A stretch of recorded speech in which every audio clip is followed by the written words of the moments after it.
हज़ारों मदरसे, लाखों बच्चों के भविष्य का, मुस्तकबिल का सवाल था। इस फैसले का तहे दिल से स्वागत करता हूँ। माननीय प्रधानमंत्री जी की सोच के अनुरूप एक हाथ में कुरान, एक हाथ में कंप्यूटर की तर्ज पे जब रमज़ान के पवित्र महीने के बाद, ईद के बाद जब मदरसे खुलेंगे, उसी रूप में काम करते रहेंगे जैसे पहले करते थे। तो कुरान पढ़ना, कुरान कोई धार्मिक किताब के साथ साथ देश के लिए, दुनिया के लिए एक नज़ीर किताब है। वो सभी पढ़ सकते हैं, उसके बताए रास्ते पे चल सकते हैं। जिन लोगों को थोड़ी तकलीफ़ है कि मदरसे कैसे काम कर रहे हैं, क्या नहीं कर रहे हैं, मैं उनसे आह्वान करता हूँ कि आवें, मेरे साथ चलें या अकेले जा कर के मदरसों में जा कर के बच्चों को देखें, बच्चों किताबों को देखें और उन किताबों में ज़रा देखें कि क्या पढ़ रहे हैं बच्चे। आज बहुत पवित्र महीने में पवित्र फैसला आया है। रमज़ान का महीना चल रहा है, सब जानते हैं। आज अलविदा का दिन है। आज की नमाज़ पूरे साल की नमाज़ सबसे बड़ी नमाज़ मानी जाती है। लाखों करोड़ों लोगों की दुआएं थी। सुप्रीम कोर्ट के माननीय जजों ने फैसला सुनाया है, हाई कोर्ट के फैसले को स्टे किया है। हज़ारों मदरसे, लाखों बच्चों के भविष्य का, मुस्तकबिल का सवाल था। इस फैसले का तहे दिल से स्वागत करता हूँ। माननीय जजों का धन्यवाद करता हूँ और जिन लोगों ने इस लड़ाई को सुप्रीम कोर्ट तक जाकर लड़ा है उन सबको मुबारकबाद देता हूँ, वकीलों को मुबारकबाद देता हूँ, मदरसों से जुड़े प्रबंधकों को, प्रधानाचार्यों को, शिक्षकों को, बच्चों को, सभी को मुबारकबाद देता हूँ कि मदरसे पूर्व की तरह, पहले की तरह माननीय प्रधानमंत्री जी की सोच के अनुरूप एक हाथ में कुरान, एक हाथ में कंप्यूटर की तर्ज पे जब रमज़ान के पवित्र महीने के बाद, ईद के बाद जब मदरसे खुलेंगे, उसी रूप में काम करते रहेंगे जैसे पहले करते थे। कितने बच्चे, बात की जाए यूपी में जो है, आपके अंदाजन कितने बच्चे और कितने टीचर्स हैं और कितने मदरसे हैं? मदरसे बोर्ड से मान्यता प्राप्त हमारे 16,500 के आसपास हैं और उन मदरसों में तकरीबन 16 लाख के आसपास, 17 लाख के आसपास बच्चे भी हैं और टीचर्स की तादाद भी हमें लगता है कि 3 लाख, 3.5 लाख के आसपास होनी चाहिए। उनका डेटा एग्जैक्ट नहीं है क्योंकि जो अनुदानित मदरसे 5-60 उनका तो 10,000 के ऊपर टीचर्स हैं, लेकिन जो मान्यता प्राप्त मदरसे हैं उनमें टीचर्स की सही गिनती हमें भी नहीं पता, लेकिन करीब 3 लाख, 4 लाख के आसपास होनी चाहिए। 16 लाख बच्चे पढ़ते हैं, एक बड़ी तादाद में मदरसे काम कर रहे हैं।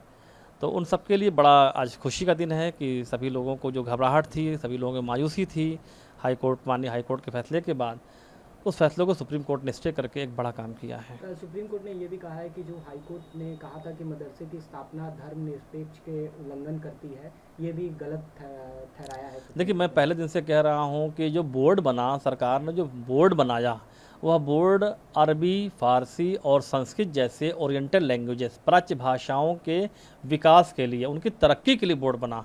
अरबी फ़ारसी आप पढ़ रहे हैं तो निश्चित रूप से अरबी फ़ारसी में क्या पढ़ेंगे, तो वो कुरान पढ़ेंगे। तो कुरान पढ़ना, कुरान कोई धार्मिक किताब के साथ साथ देश के लिए, दुनिया के लिए एक नज़ीर किताब है। वो सभी पढ़ सकते हैं, उसके बताए रास्ते पे चल सकते हैं। अब जैसे संस्कृत की पढ़ाई करनी है तो वेद पढ़ेंगे, पुराण पढ़ेंगे, गीता पढ़ेंगे। गीता को पढ़ना कोई धर्म को पढ़ना तो है नहीं, गीता भी ऐसी चीज़ है जिसको पढ़ करके आदमी जो है बहुत कुछ इबरत हासिल कर सकता है। तो उसको धार्मिक नहीं कर सकते। वो लैंग्वेज क्योंकि अरबी हो, फ़ारसी हो, संस्कृत हो, ये ओरिएंटल लैंग्वेजेस, हमारे प्राच्य लैंग्वेजेस हैं, इनकी तरक्की के लिए बोर्ड बना है। अब इसमें जो किताबें पढ़ाई जाएंगी, हो सकता है किसी धर्म को फॉलो करते हों, लेकिन वो धार्मिक शिक्षा नहीं दी जा रही है। वो प्राच्य भाषाओं को तरक्की के लिए, ओरिएंटल लैंग्वेजेस की तरक्की के लिए बोर्ड बना है और मदरसे उसको काम कर रहे हैं उस पर। सुप्रीम कोर्ट ने हाई कोर्ट के जो 22 मार्च के फैसले जो अपील की गई थी उसको चुनौती देने वाले पर एक नोटिस भी जारी किया है। अब हर सुप्रीम कोर्ट से बढ़ के क्या है, सुप्रीम कोर्ट इस देश के सबसे बड़ा कोर्ट है और उसके फैसले का हम स्वागत करते हैं। उनके जजों को धन्यवाद देते हैं कि उन्होंने ठीक ढंग से इसको समझा।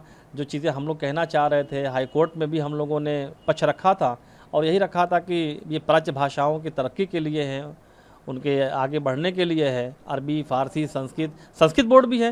संस्कृत बोर्ड हमारा एजुकेशन डिपार्टमेंट में आता है, अरबी फ़ारसी बोर्ड हमारा जो मदरसा बोर्ड कहलाता है वो माइनॉरिटी में आता है। तो लैंग्वेज जो हैं, जो ओरिएंटल लैंग्वेजेस हैं, जो प्राच्य भाषा हैं, उनकी तरक्की के लिए बोर्ड बना है, ना तो धार्मिक शिक्षा के लिए बोर्ड बना है। धार्मिक शिक्षा का सवाल ही नहीं पैदा होता।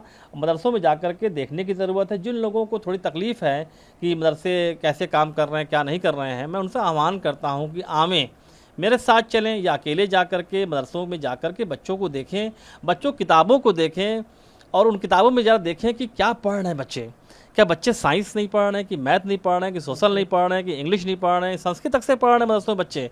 तो एक बार जरा बंद कमरों से निकल करके फील्ड में आकर के मदरसों में जा कर के देखने की ज़रूरत है कि मदरसे में क्या पढ़ाई हो रही है। अच्छा खासा बजट हमारे सरकार जो है मदरसों में आधुनिक शिक्षा व्यवस्था को बढ़ाने के लिए, पढ़ाने के लिए किताबें मुहैया कराती है। बेसिक शिक्षा विभाग के सहयोग से उन बच्चों को फ्री किताबें मिलती हैं। तो उन किताबें क्या मिलती हैं? वही हिंदी, साइंस, सोशल, मैथ्स, इन किताबें मिलती हैं। तो बच्चे पूरी तरह से आधुनिक शिक्षा भी ग्रहण कर रहे हैं और जो प्राच्य भाषाएं हैं उनको भी ग्रहण कर रहे हैं। प्राच्य भाषाओं को ग्रहण करने में निश्चित रूप से धर्म से जुड़ी किताबें आ रही हैं। वो धार्मिक शिक्षा नहीं है, वो प्राच्य शिक्षा को बढ़ावा देने के लिए उनको शिक्षित किया जा रहा है।